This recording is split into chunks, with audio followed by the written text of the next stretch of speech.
nécessaire de lutter contre une espèce d'ambiance délétère. Je suis professeur de radiologie à l'université de Johns Hopkins. Mesdames et messieurs, bonsoir. Bienvenue à vous dans ce nouveau numéro de Diasporama. Vous le savez, nous sommes à quelques jours de la célébration du mois sacré, le mois de Ramadan. Raison pour laquelle nous avons choisi ce soir de vous parler, de partager avec vous les différentes valeurs de solidarité et de convivialité que prône la communauté algérienne à l'étranger, notamment en France. Nous parlerons également en deuxième partie de notre émission du volet économique et surtout d'un autre bel exemple de réussite à l'étranger à travers un jeune Algérien donc, qui a décidé de partir en Europe et surtout d'investir et de conquérir le marché économique européen. Et pour en parler, donc, nous avons convié ce soir à notre débat M. Eklim Louli. Bonsoir.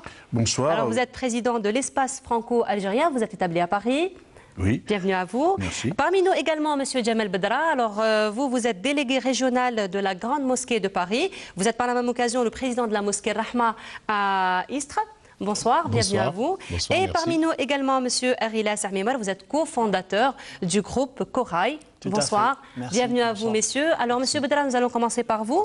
Alors, on sait très bien que le paysage de solidarité, de convivialité à l'étranger, particulièrement en France, est très, très développé au milieu donc, de la communauté musulmane. Et donc, vous-même, vous participez à ce genre de festivités, à ce genre de célébration. Parlez-nous comment se font en ce moment les préparatifs du mois sacré en France. Bismillah ar-Rahman ar-Rahim, salatu salam ala sayyidina Muhammadin. Merci de l'invitation, c'est un plaisir pour moi de participer à cette émission. Bien sûr, le mois de Ramadan, c'est un mois exceptionnel et sacré pour tout musulman. Donc c'est un mois béni que Dieu il a révélé, il a descendu le Coran sur le prophète Mohammed sallallahu alayhi wa sallam. Donc c'est un préparatif exceptionnel aussi. Donc cette année, on est prêt à accueillir ce mois de bénédiction, de générosité, de solidarité. Donc, comme chaque année, on reçoit des imams pour Salat Tarawih d'Algérie, pour les mosquées qui sont affiliées à la Grande Mosquée de Paris. Cette année, normalement, on va recevoir 120 imams pour assurer Salat Tarawih tous les soirs, disons, tout le mois de Ramadan. Et donc, la Mosquée de Paris recevra ces imams dans 3-4 jours. Bien sûr, ils vont procéder à la mutation dans les mosquées qui sont affiliées dans l'Est, l'Ouest, le Sud et le Nord. Nous, dans la région PACA, moi je représente la Grande Mosquée de Paris dans la région Alpes-Côte d'Azur, donc surtout la région de Marseille et la Bouches-du-Rhône. Donc je recevrai une dizaine d'imams pour assurer Salat Tarawih et les Durous tous les soirs entre la prière de Maghreb et l'Isha. Donc ce sont des Durous qui sont destinés à tous ceux qui fréquentent les mosquées? Ah oui, bien sûr, c'est Durous, c'est surtout sur le fiqh, sur le fiqh pour le jeûne, comment jeûner le Ramadan, c'est surtout des réponses à des questions concernant les maladies, voilà, c'est des Durous générales, donc adressés à tout genre de... Beaucoup plus d'informations pratiques sur comment faire le jeûne, c'est ça? Sur le jeûne, comment faire le jeûne. Voilà. D'accord. Mais sinon, en plus des imams, quels sont les autres moyens humains, les autres moyens matériels que vous comptez déployer pour réussir ce mois-ci, le mois de Ramadan de cette année? Bien sûr. Moi, je préside la mosquée Ar-Rahma à Istres et donc chaque année dans cette mosquée, on organise ce qu'on appelle l'iftar de Saïm. Donc chaque soir, on organise 60 à 70 iftars, 70 repas, parce que dans la ville d'Istres, elle est un peu particulière. Donc on a des réfugiés syriens, on a des Soudanais, on a des Afghans, des Pakistanais. Et donc c'est des gens qui, dans le mois de Ramadan, n'ont pas de famille, tout ça. Donc on leur organise l'iftar pour l'iftar en groupe. Et dans le mois de Ramadan, si on organise un iftar collectif où on invite les autorités locales, les autorités préfectorales, les autorités militaires et religieuses, d'autres religions, les juifs, les chrétiens. Donc normalement, c'est tous les dans la les 10 derniers jours du mois de Ramadan, on organise un iftar collectif. D'accord. Alors, M. Mellouli, votre espace franco-algérien a toujours milité pour la solidarité et aussi pour la diversité. Parlez-nous un petit peu de votre approche de cette diversité. Alors nous, on a toujours milité effectivement pour notamment partager notre part universelle, la reconnaissance, puisqu'on s'est créé, nous, après la loi du 23 février 2005 qui parlait des bienfaits de la colonisation.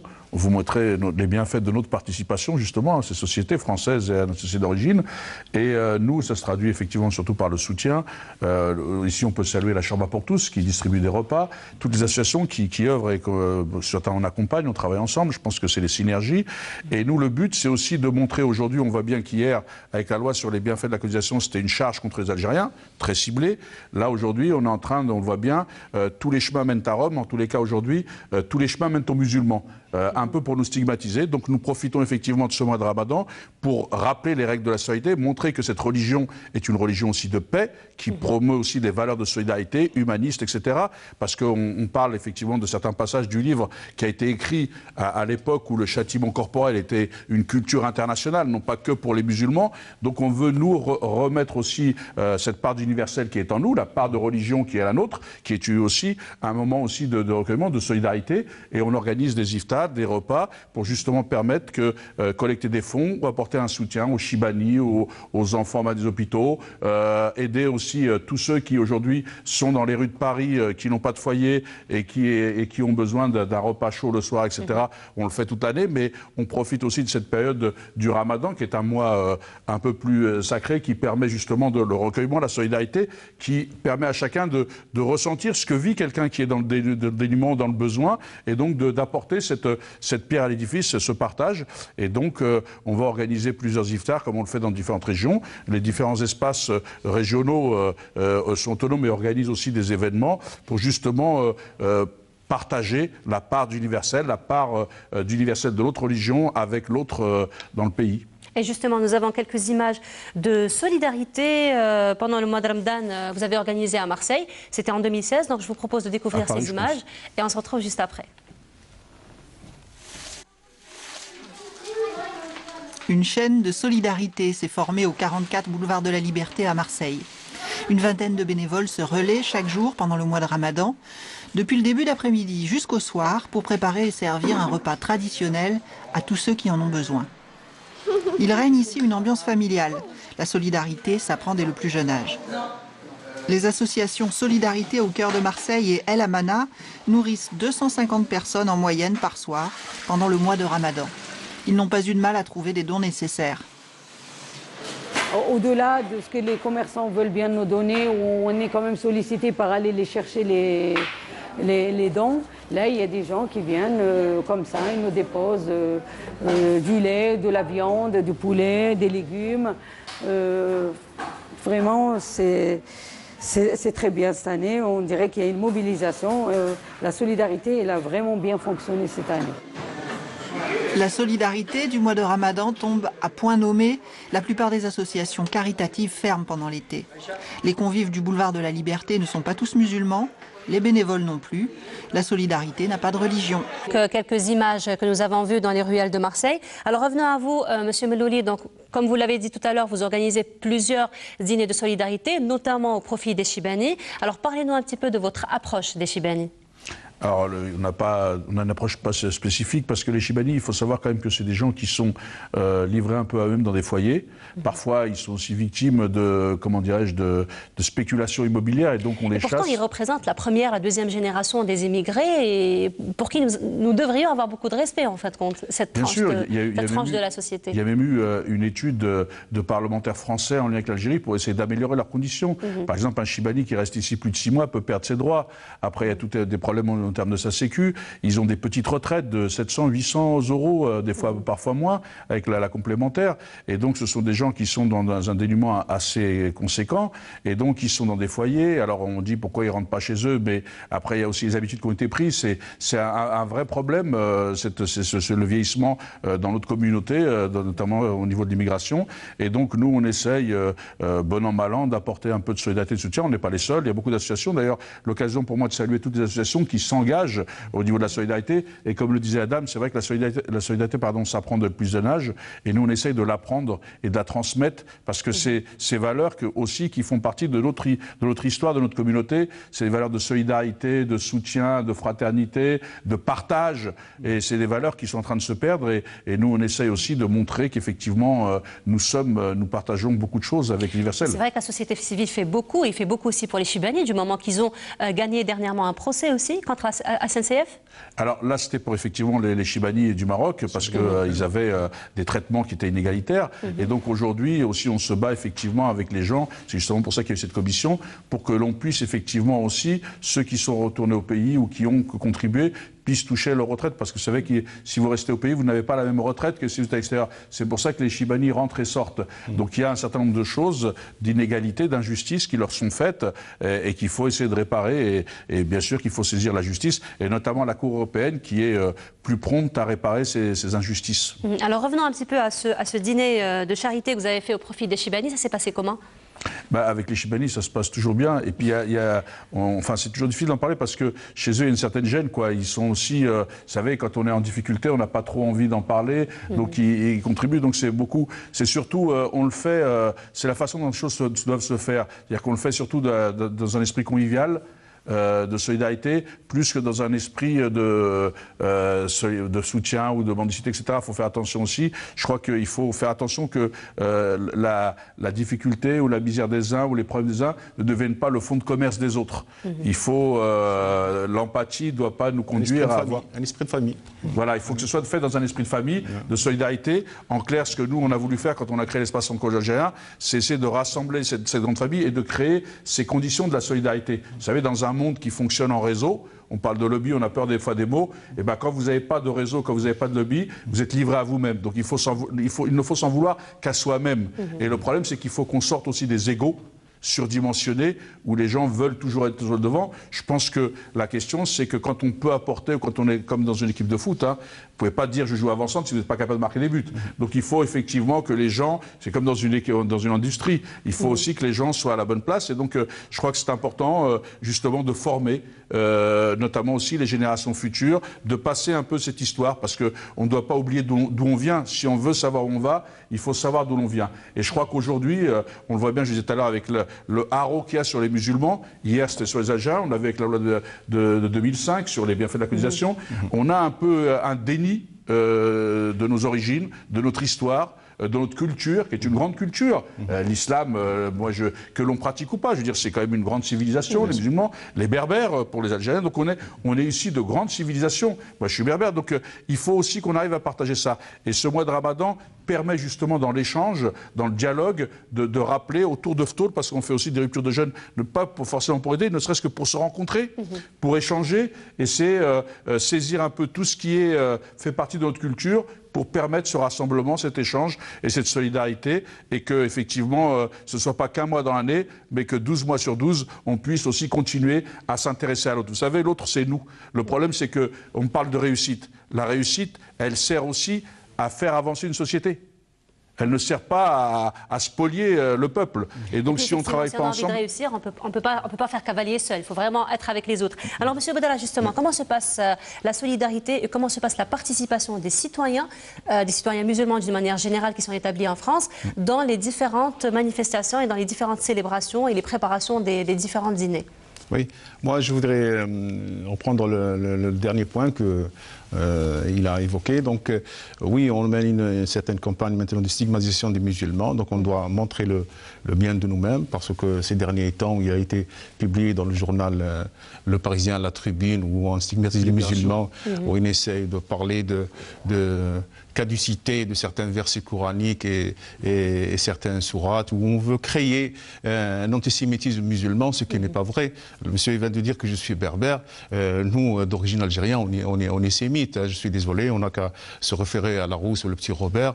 Donc, sémite veut dire les langues orientales. Et donc, l'arabe ou le berbère, le kabyle ou le mozabite qui vient de Gardaïa ou le chiaoui qui vient des Aurès, tout ça, c'est un sémite. Je suis désolé, on est en train. Cette tribune a été signée par des hauts responsables comme Sarkozy et Raffarin et Valls et tout ça. Donc, la communauté musulmane, surtout sur Ramadan, parce que cette tribune elle a été publiée juste à la veille du Ramadan, donc ils ont bien choisi le temps pour publier cette tribune, parce qu'on est proche d'un mois sacré et on essaye de toucher au Coran, que le Coran c'est plein de valeurs de solidarité, et donc nous musulmans on doit revivifier ces valeurs en organisant bien sûr l'iftar pour les gens qui vivent dans la précarité.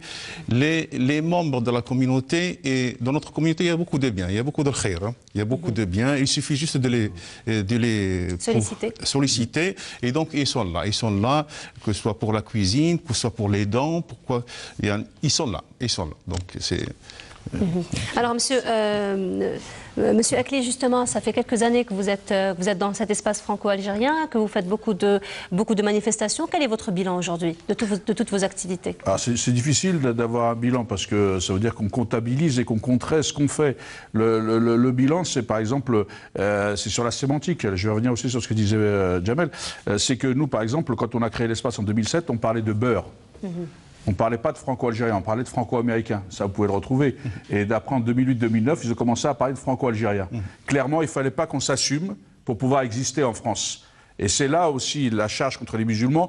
Aujourd'hui, il faudrait que les musulmans se renient pour pouvoir exister en France. Ce qui est en soi est problématique. Donc dans le débat, au-delà de ça, c'est ce que je disais sur le bilan, c'est de savoir si on a pu emporter la bataille sémantique ou pas. Là aussi, il y a un enjeu. C'est pas de dire on a fait X activité. Ça, on n'est pas dans le marchandising. On est dans un débat de société, une reconnaissance, que nos enfants trouvent leur place. Et ça, le bilan, c'est l'histoire qui jugera. C'est pas moi qui peux faire un bilan de ce qu'on a fait. L'histoire est juge de ce que... Non, mais c'est surtout par rapport à certains objectifs. Donc, quand on se lance dans une activité, il y a certains objectifs. Alors, est-ce que certains objectifs ont été atteints ou pas encore? C'est dans ce sens. Ils n'ont pas été encore atteints, puisqu'on est quand même victime de beaucoup de charges. On est passé des Algériens de Haute-Zossac, on a arrêté avec ça. On passe aux musulmans. Après, les sujets d'actualité évoluent. Effectivement, nous, on a fait avancer. Les gens s'assument beaucoup plus. On parle de franco-algérien. Vous avez vu que beaucoup d'associations algériennes fleurissent. On assume plus son algérianité qu'il y a quelques années. C'est quand même aussi un enjeu, ce qui peut poser problème. Mais je pense qu'aujourd'hui, le bilan, c'est qu'on a encore beaucoup de travail. Et quand Jamel disait que les Algériens sont très solidaires, nous, on l'a vu au 76, quand on a défendu les Chibani qui devaient être expulsés parce que marchands de sommeil, etc., que la faille relogée. J'ai appris en allant sur place, en allant rencontrer les gens et tout ça, qu'il y avait des gens que je connaissais, des Algériens qui sont passés, qui voulaient garder l'anonymat et qui ont amené des boissons, des véhicules, enfin, qui ont donné, qui ont fait des dons dans l'anonymat, parce que beaucoup de gens aussi souhaitent le faire dans l'anonymat. Donc il y a ça. Et je dis aujourd'hui, effectivement, le bilan aujourd'hui, c'est qu'en réalité, j'ai l'impression que les sociétés occidentales sont aujourd'hui, comme je disais tout à l'heure, de plus en plus dures et se ferment de plus en plus par rapport aux musulmans. Il y a aujourd'hui, avant on disait, j'ai appris l'expression, moi je disais avant on disait tous les chemins mènent à Rome, j'ai l'impression qu'aujourd'hui tous les chemins mènent aux musulmans. J'ai l'impression qu'aujourd'hui le problème du monde, c'est les musulmans. Il n'y a pas de problème de travail, il n'y a pas de problème de santé, il n'y a plus de problème d'emploi. Leur seul problème c'est les musulmans. À quoi aspire un musulman ? À la même chose qu'un chrétien, qu'un juif ou qu'autre chose. Il aspire à ce que ses enfants puissent vivre dans la dignité, puissent aller à l'école, être éduqués, réussir, et il n'aspire pas à autre chose. Donc quand je parle de bilan, j'ai toujours du mal à faire un bilan sur ce qu'on a fait, sur l'espace, même si on a de nouvelles générations, parce que les enjeux sont tellement importants que nous sommes qu'un petit bout de passage.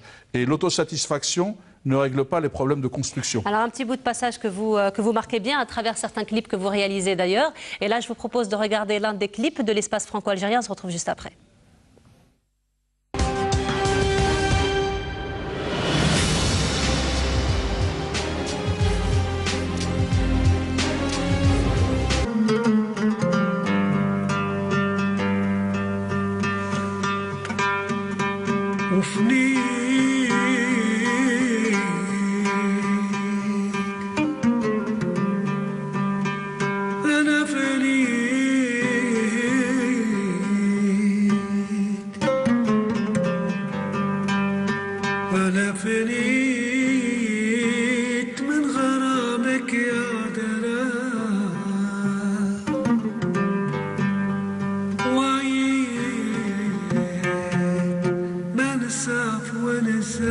C'est dans ce genre de café que se retrouvaient nos grands-pères et nos pères.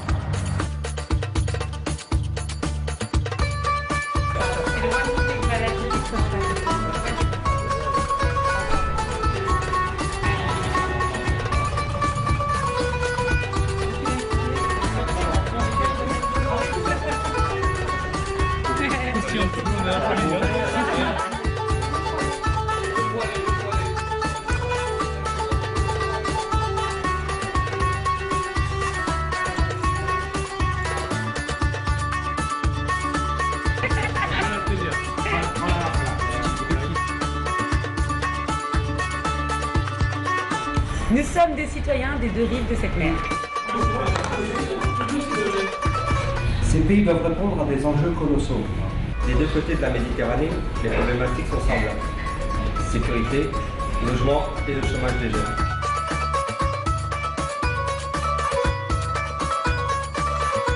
Nous avons maintenant un rôle historique à jouer. Être le trait d'union entre l'Europe et l'Afrique.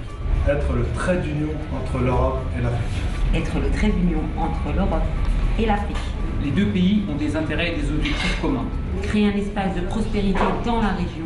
Réindustrialiser l'économie et mettre en place la transition énergétique. Voilà, nous allons passer à l'autre volet de l'émission, donc le volet économique, et ce en compagnie de M. Amimar Ariles. Alors vous êtes parti il y a 12 ans de cela en Europe, donc c'était une décision que vous avez prise de partir, et donc depuis vous avez fait beaucoup de belles choses et surtout vous avez marqué de votre réussite. Donc les projets que vous avez entretenus, parlez-nous un petit peu des clés de votre réussite. Alors les clés, d'abord je vais parler comment je suis parti.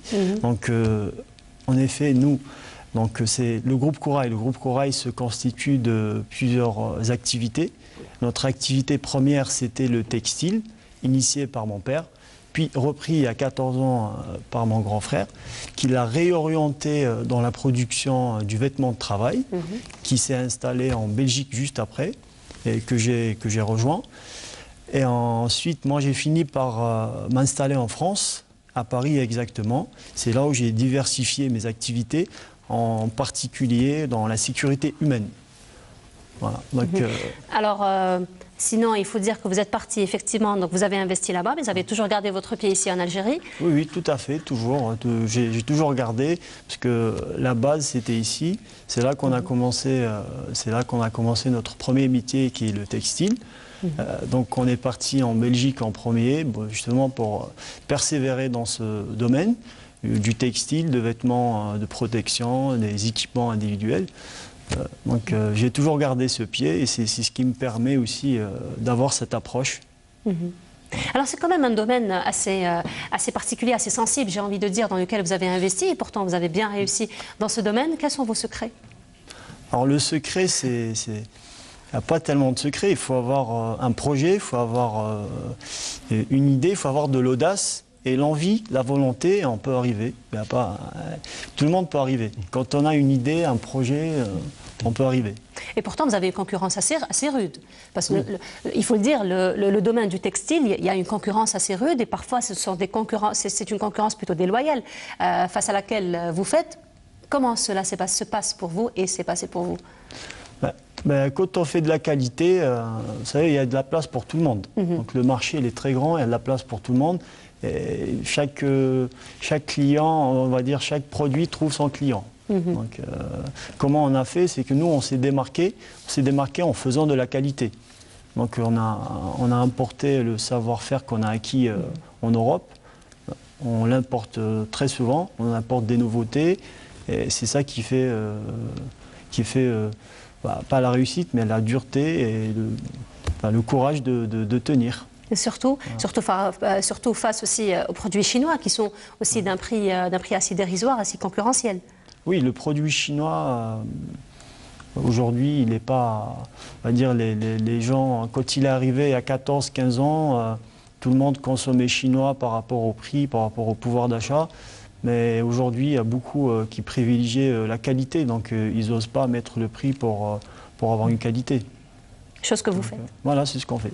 Effectivement. Alors aussi, vous placez l'innovation et l'excellence au cœur de votre travail, au cœur de votre stratégie. Parlez-nous un petit peu de vos ambitions, mais surtout les ambitions de conquérir de nouveaux marchés et des marchés extérieurs. Alors oui, on ambitionne un fort développement dans le domaine de l'industrie textile.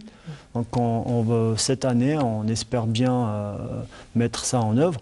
On va investir dans l'industrie du textile en important le savoir-faire qu'on a acquis avec nos partenaires européens. On va former nos employés et on espère exporter toutes les matières qu'on importe aujourd'hui vers l'Europe et l'Afrique. Mais sinon, l'exportation vers l'Afrique, vous avez déjà commencé? Oui, on exporte, mais depuis la Belgique. Bon, ici en Algérie, on exporte vers la Tunisie, mais depuis la Belgique, on exporte vers les pays africains. Mais sinon, votre projet, c'est beaucoup plus d'exporter de l'Algérie vers les autres pays? De l'Algérie, oui. Comme vous savez, il y a beaucoup de projets qui sont en train de se concevoir. L'Algérie... Dans quelques années, elle sera un transit incontournable de l'Afrique. Donc tout passera par l'Algérie vers l'Europe et c'est là qu'on va profiter justement pour développer ce marché, notamment viser le marché européen et africain, essayer d'élargir notre champ de vision. Eva, on vous dit bon courage Merci. Pour ça. Alors sinon, nous partons à présent à Nancy, justement pour aller à la rencontre du docteur Nasser Bensoula, qui est un universitaire qui a beaucoup fait justement pour la recherche scientifique et surtout pour la prise en charge des personnes inadaptées sur le plan mental. Il est aussi directeur de plusieurs établissements relevant de l'association de Nancy. C'est une association des parents des personnes handicapées intellectuelles. C'est aussi une association qui entreprend plusieurs partenariat avec les associations Ibtissama El Moustaqbel et c'est justement notre collègue, notre rédacteur en chef Yazid Ait Mahiddin qui l'a rencontré pour vous. Donc je vous propose d'écouter cette interview. On se retrouve juste après.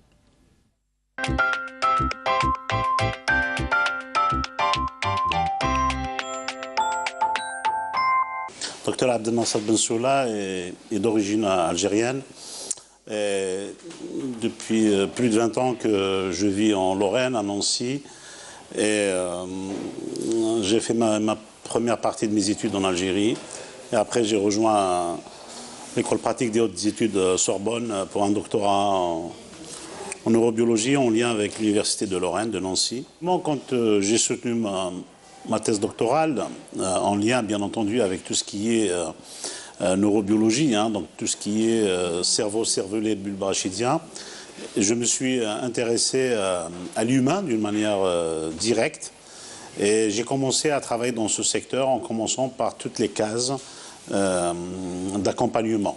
Donc j'ai été aussi bien formé sur tout ce qui est dispositif d'accompagnement de proximité jusqu'à la conception et l'innovation et l'ingénierie sociale et médico-sociale. En lien bien entendu avec tout le tissu professionnel sanitaire, les hôpitaux et l'Akhirat. Donc aujourd'hui, les 4 établissements où il y a la présence justement de ces personnes déficientes, nous on dit beaucoup plus personnes déficientes parce qu'elles sont d'abord personnes, puis il y a la déficience, donc ce qu'on appelle classiquement le handicap. Donc on essaie de répondre singulièrement à leurs besoins et à leurs projets de vie.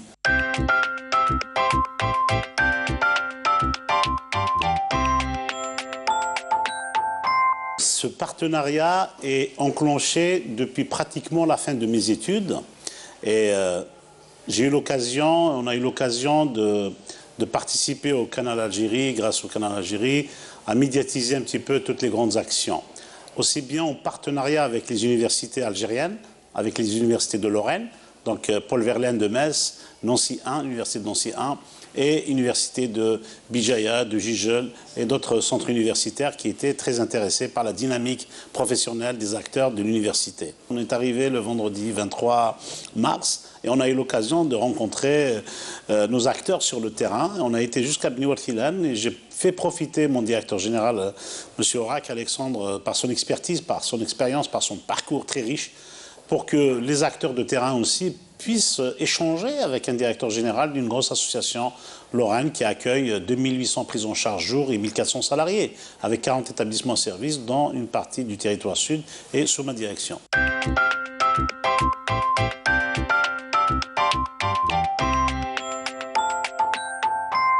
L'avantage de cette proximité avec une association type AUM 54, dans laquelle je suis acteur, et je suis d'origine algérienne, c'est très important, c'est de transférer les différentes compétences pour tout ce qui est ESAT, CAT, donc c'est des établissements où on retrouve de l'activité économique par l'inclusion de la personne handicapée, déficiente.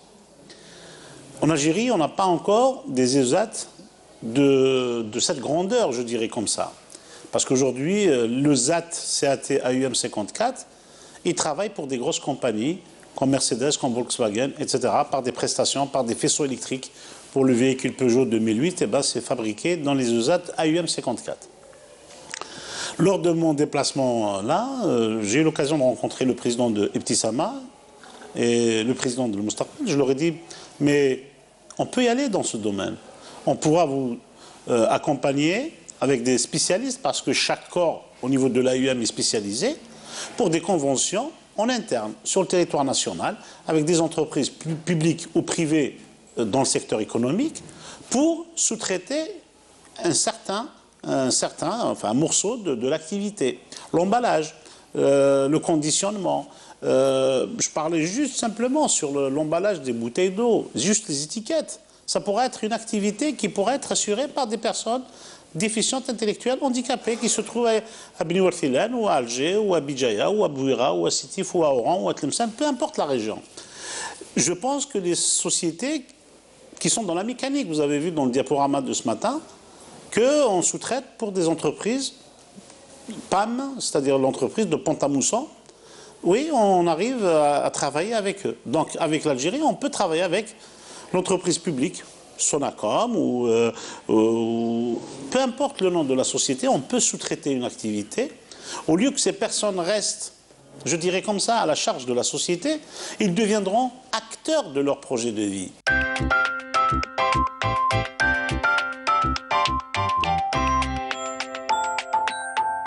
La communauté nationale à l'étranger, je tiens à faire passer le message à Madame Boukadoum, qui est notre consul d'Algérie à Metz. Je suis aussi présent dans ma communauté algérienne à l'étranger et j'active aussi à ce niveau, humblement, modestement, pour aussi apporter ma place pour les jeunes générations qui arrivent. Tout est possible, rien n'est impossible, le travail, les études et le sérieux et la rigueur. Et je pense qu'aujourd'hui, on arrive à communiquer, on arrive à se déplacer. Le consulat d'Algérie à Metz, pour M. Orac par exemple, voilà, quand on me dit l'administration c'est difficile, etc. Non, on arrive à obtenir, voilà, dans le cadre du partenariat, toutes les portes nous ont été ouvertes. Air Algérie de Metz, M. Marjkan aussi, que je salue au passage, facilite aussi ce déplacement pour être dans la proximité de notre pays. Et je dirais, finalement, on est à 2500 km, mais quand j'analyse comment c'est fait, comment c'est opéré, comment c'est organisé, on était comme si on était à 10 km au fait. Merci beaucoup. Voilà, c'était donc une interview que Yazid Aïmahiddin a fait au docteur Nasser Bensoula. Alors je reviens à vous, Monsieur Hamimra. Alors vous avez accompagné au mois de mars dernier donc Agora des dirigeants France-Algérie et vous-même vous avez représenté votre entreprise donc à l'hôtel Horaci. Alors parlez-nous un petit peu de votre bilan ou de vos impressions sur ce partenariat avec les différents partenaires, avec les différents investisseurs entre la diaspora et les partenaires donc algériens. Alors, ici en Algérie, bien sûr. Le séjour, le déplacement de la délégation Agora, donc on a été très bien accueillis par le FCE, les ministères de l'industrie, du commerce, du tourisme. Nous avons aussi été accueillis par l'ambassade de France. Donc c'était un déplacement très riche et il y avait beaucoup d'acteurs économiques algériens. Il y a eu des contrats, des partenariats qui ont été signés par d'entreprises qui sont venues avec nous de France et des entreprises qui sont en Algérie. Donc oui, c'était un déplacement riche et bénéfique pour ceux qui ont participé. Alors, M. Mellouli, vous aussi, vous avez opéré dernièrement un partenariat avec le club des entrepreneurs, des industriels de la Mitidja. Donc, c'est un petit peu une relation entre la diaspora et les entrepreneurs de la Mitidja. Comment cela se passe? Alors moi, je ne fais pas de partenariat avec les entrepreneurs. Je suis délégué général Europe pour le CIEMI. D'accord. Le CIEMI, qui est un club des entrepreneurs de la Mitidja, mais qui est national maintenant.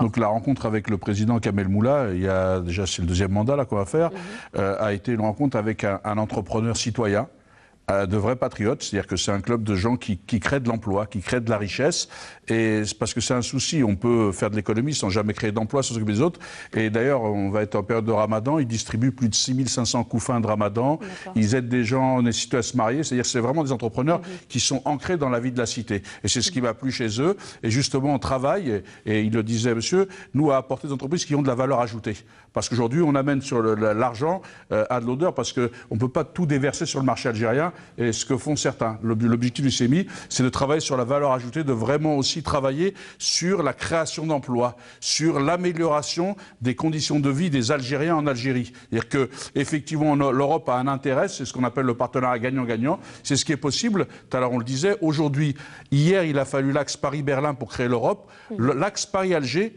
est un axe qui va créer de la richesse pour l'Afrique. C'est l'axe, à mon avis, qui doit être le moteur de ce développement de la Méditerranée entre l'Europe et le reste de l'Afrique. Et si effectivement on n'en maîtrise pas les enjeux, on ne créera pas les conditions structurelles, parce que ça c'est des mots. Après d'ailleurs, il faut une organisation structurelle pour justement permettre, aujourd'hui il y a la transsaharienne qui permet un certain nombre de choses, il faudrait que les ports aussi s'organisent, et je crois qu'aujourd'hui le but c'est de travailler sur la valeur ajoutée. Monsieur l'a dit, on parle de marché, l'Algérie n'a pas vocation à être la marché low cost, l'Algérie n'a pas vocation à être le Mexique des États-Unis, l'Algérie a vocation à être un partenaire important du développement économique de la Méditerranée. Et donc il faut maîtriser que sans valeur ajoutée et sans plus-value, il ne peut pas y avoir de partenariat. Et aujourd'hui, ce qui m'a plu et ce que défend le président Moula, Kamel Moula, avec le bureau du CIEMI et ses entrepreneurs, c'est justement cette entreprise citoyenne, patriote, qui effectivement contribue à produire de la richesse, mais aussi à améliorer cette richesse,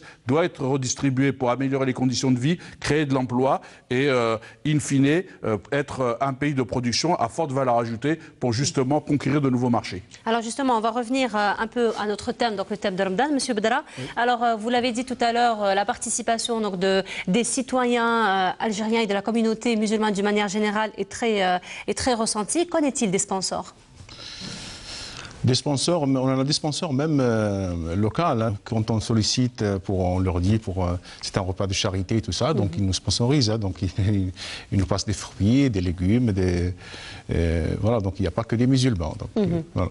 Donc c'est tout le monde qui met la main à la pâte. Oui, sinon il y a les commerçants aussi, les commerçants algériens, marocains, tunisiens, tous sponsorisent et tous ils participent à ce mois de Ramadan. Donc. Mais sinon, qu'en est-il du projet des mosquées de proximité ? Les mosquées de proximité, surtout moi je parle de la région PACA, hein, et surtout Marseille et ses environs. Malheureusement, l'équipe qui a mené le projet de la grande mosquée de Marseille, elle a échoué, c'est ce qu'il faut le dire. Mais à côté de ça, il y a beaucoup de projets qui sont en construction, notamment la rénovation de la mosquée de Taqwa au centre-ville de Marseille, qui est presque à la fin. Normalement, elle doit ouvrir dans quelques jours. Normalement, cette année, on fait Tarawih dedans. Et on a une mosquée au 15e, la mosquée des Cèdres, en phase de finition. On a la mosquée de la Busserine aussi, c'est à Marseille aussi. Ils ont presque terminé les grosses œuvres. On a la mosquée de Vitrolles, la mosquée de Port-de-Bouc. On a un projet futur pour la mosquée de Martigues. Récemment, on a renouvelé le bureau de l'association. Donc, autour de cette nouvelle équipe, on va procéder à l'achat d'un terrain. Donc, il y a plusieurs mosquées qui sont en train de faire et qui sont en phase finale. Donc, et c'est quelque chose de bien. Mais on tient toujours à la grande mosquée de Marseille. Donc, en tant que délégué régional de la grande mosquée de Paris, moi, c'est un projet qui me tient vraiment à cœur. Et donc, je ne suis pas prêt à lâcher. Donc, seulement. Ne lâchez pas. Non. Alors, justement, par rapport aux mosquées de proximité, qu'en est-il de la formation des différents cadres religieux, donc ils vont prendre en charge des mosquées, les différents actes, les différents événements religieux? Les cadres religieux, nous, la Fédération de la Grande Mosquée de Marseille, donc on travaille avec la Mosquée de Paris. Donc nos cadres religieux, ils viennent d'Algérie. C'est des imams qui viennent pour un contrat de 4 ans, après ils retournent au pays. Donc le seul souci qu'on a actuellement, c'est que nos imams ne parlent pas tous français. Et donc c'est un handicap bien sûr pour la communication avec les jeunes et tout ça. Et c'est un vrai handicap. Donc récemment, moi j'ai assisté pour dire que ce qu'il a dit à Aqil tout à l'heure, qu'on est face à beaucoup de charges. Récemment, j'ai assisté à un colloque à Sciences Po à Aix-en-Provence. Et donc j'ai eu l'information très tard la nuit qu'il y a un colloque sur l'imama dans la cité laïque. Et donc, à mon côté, j'ai appelé quelques imams qui sont affiliés à la Grande Mosquée de Paris. Et le lendemain, on a participé à ce colloque. Donc, ce qui nous a surpris, donc, il y avait presque toutes les fédérations qui représentent le paysage musulman de la France, exception, sauf la Mosquée de Paris. Donc, on a négocié notre présence parce qu'on n'était pas sur la liste. Et ce qui est frappant dans ce colloque, il y a une intervenante, une chercheuse au CNRS, et elle est, je crois, d'origine algérienne, parce qu'elle s'appelle Dorra Mamri. Et son intervention s'était focalisée sur les imams qui viennent d'Algérie. Et donc, après avoir raconté l'historique de la Grande Mosquée de Paris, la construction, l'histoire du rectorat depuis Hamza Boubacar jusqu'à Deli Boubacar maintenant et tout ça, elle dit à la fin de son intervention, nous sommes face à une algérianisation de l'islam de France, voire une occupation de l'islam de France par l'Algérie. Ce qui est totalement faux, parce que au début de son intervention, elle dit qu'il y a 40% d'imams marocains, 26% d'imams algériens, 6% d'imams... En plus, ils ne sont même pas majoritaires. Donc, voilà, donc, ça ne correspond pas, ça ne colle pas. Et donc, c'est pour ça qu'on ne peut pas donner de bilan, on est face à beaucoup de charges dans le paysage musulman et spécialement algérien aussi. Donc Mais sinon, qu'en est-il du partenariat avec l'Institut de Paris ? L'Institut de Paris, moi je représente la Grande Mosquée de Paris, je suis délégué dans la Grande Mosquée de Paris, donc j'ai une relation très étroite avec notamment le directeur général, M. Mohamed Nouri, et le recteur aussi, M. Delil Boubacar, et je fais partie aussi de l'association Al-Habous, donc je fais partie de la Mosquée de Paris. Donc c'est vrai que ces derniers temps, on a vu un petit souci, un petit problème interne, mais sinon, jusqu'à maintenant, ça fonctionne bien et l'islam de la Mosquée de Paris, généralement, il est accepté par les autorités françaises et donc on a toujours notre place au sein de la société française. Alors, M. Hamimel, ça vous fait 12 ans que vous êtes en Europe, vous le vivez comment Ramadan et vous préparez comment le prochain dans quelques jours? On l'attend avec impatience. C'est une cure, hein. Le Ramadan, c'est une cure. Oui, effectivement. Et ça, on a une force. Des fois, on se dit comment on va travailler, comment on va tenir nos journées, mais c'est une force. On le fait, on ne le sent pas. Quand on a la foi, on ne sent pas. Oui, effectivement. Et vous le préparez comment? Moi, je le prépare comment? Je l'attends avec impatience. Voilà, sans faire un petit régime. Alors là, je vous propose donc d'écouter une chanson. Donc, c'est au fait une chanson de Zerrouki Allawa qui est accompagnée donc, par Dahman Al-Harachi. C'est une chanson donc, qui est réalisée au Centre culturel algérien à Paris. Je vous propose donc d'écouter, d'apprécier cette chanson. On se retrouve juste après.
لمي شبغ بفكرة لمي توري شبغ بفكرة يفوت الشيقري فسني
C'était donc le coup de cœur que nous avons retenu pour vous, pour notre rubrique Nostad Diaspo. Donc c'était une chanson du regretté Zarouki Alawa qui était accompagnée donc du regretté encore d'Ahmed Harachi au banjo.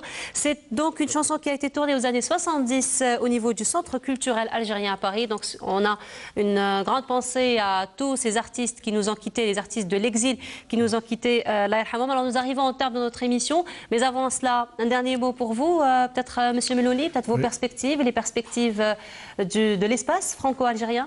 Surtout, alors, je pense que dans le clip aussi, je crois que derrière, on a vu, c'était Salah Saadawi qui était derrière aussi, Zarouki. Et je pense que c'est aussi l'occasion pour dire que c'est bien. C'est une chanson qui parle de l'exil, qui parle de l'exil. Voilà. Toutes les chansons parlent de l'exil parce que c'est aussi l'histoire de l'immigration. Cette chanson, ces chanteurs, Kamel Hamadi, Siman Azem. En France, on reconnaît Aznavour, mais on ne reconnaît pas Siman Azem, qui est un grand poète. On a eu de grands poètes qui étaient de ce niveau-là. Donc on a même là-dessus vécu une discrimination. Et le but de l'espace, c'est aussi de faire partager cette culture qui est la nôtre, de la faire découvrir. Et je reviens sur une chose, quand il disait qu'aujourd'hui, on le voit bien, cette charge, on dit qu'il n'y a pas 26% d'imams algériens, et après on dit que les Algériens sont en train de mettre la main sur l'islam alors qu'il y en a 40%, alors qu'en réalité, on devrait se féliciter, puisque l'Algérie prône un islam sunnite, qui est un islam qui justement travaille sur la paix, etc., plutôt qu'un islam wahhabiste. Et donc aujourd'hui, on voit bien cette dichotomie ou cette incohérence qui est en train de se mettre, ces fantasmes, dès qu'on parle d'Algérie, c'est tout de suite on est dans une autre dimension. Et donc nous, les perspectives, c'est justement de faire découvrir la part d'humanité qui est en nous, la part d'universel, de la partager. Et je crois que c'est le meilleur message qu'on peut transmettre à ces gens qui nous veulent souvent du mal. Leur répondre par un message de paix et de bien, c'est aussi leur faire encore plus de mal. Il faut le dire quand même que si on est ciblé de cette manière, c'est qu'on est bien représenté aussi. L'Algérie est bien représentée par la diaspora.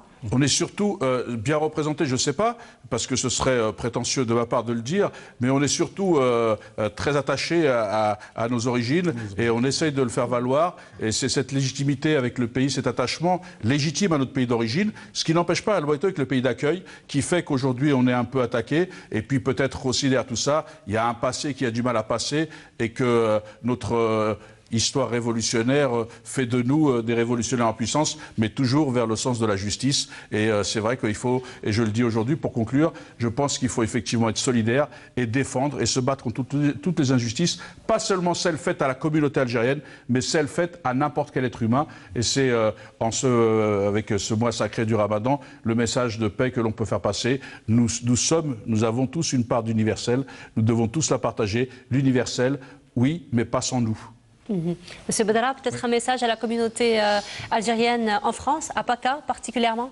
Oui, à PACA particulièrement, à Marseille, surtout pour les mosquées que je viens d'évoquer, parce que nous sommes dans un mois de générosité. Notre prophète Mohammed sallallahu alayhi wa sallam, il multipliait sa générosité, il était généreux, mais dans le mois de Ramadan, il multipliait sa générosité. Donc j'appelle tous les Marseillais à contribuer pour finir ces 4 mosquées que je viens d'évoquer, la mosquée de Taqwa, la mosquée des Cèdres, la Busserine, la mosquée de Vitrolles et Port-de-Bouc. Aussi, on est dans un mois de, comme je l'ai dit tout à l'heure, bénédiction, de compassion, de miséricorde. Il ne faut pas oublier les personnes malades, parce qu'on en a beaucoup de personnes d'Algériens malades qui sont dans les hospices, qui sont des maisons de retraite, qui sont dans des cliniques, qui sont vraiment à l'abandon. Merci beaucoup. Monsieur Amimar, peut-être un message aux jeunes? Un message aux jeunes, c'est d'y croire à leurs rêves. Parce que quand on y croit à nos rêves, peu importe le milieu d'où on vient, peu importe le milieu social ou l'origine, on finit toujours par arriver et c'est la jeunesse qui va construire l'Algérie de demain. Donc il faut y croire à son rêve et avoir un projet. Surtout. Alors voilà, nous terminons comme à l'accoutumée avec un livre. Donc on peut toujours ajouter à la bibliographie, à l'histoire de l'Algérie. Donc il a été écrit par le journaliste Sadak Aïsset, par le regretté journaliste Sadak Aïsset. Donc c'est au fait un livre qui réunit 3 romans, L'année des chiens, La cité du précipice, et Je fais comme fait dans la mer, Le nageur. Donc c'est un livre que Kamel Aïsset a écrit à partir de France, mais c'est vrai qu'il était en France, mais tous les écrits sont pour l'Algérie. Voilà. Alors, nous mettons à votre disposition la page Facebook de Diasporama pour toutes vos suggestions, vos remarques, vos critiques, mais surtout vos photos, vos vidéos qu'on peut aussi partager à travers notre page. Alors, si vous ratez cette émission, donc vous pouvez toujours la retrouver sur notre chaîne YouTube Canal Algérie que vous pouvez encore consulter et voir. Et voilà, donc nous arrivons au terme de notre émission. Je vous remercie de nous avoir suivis. Je rappelle le thème de ce soir, c'était l'image et le paysage de solidarité.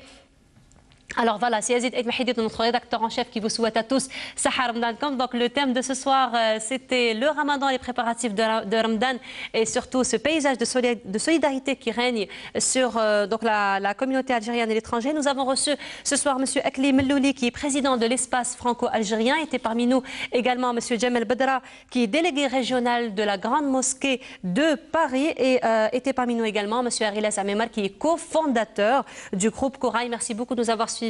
Encore une fois, Sahar Ramadan comme à tous, et je vous retrouverai avec un grand plaisir. Au revoir.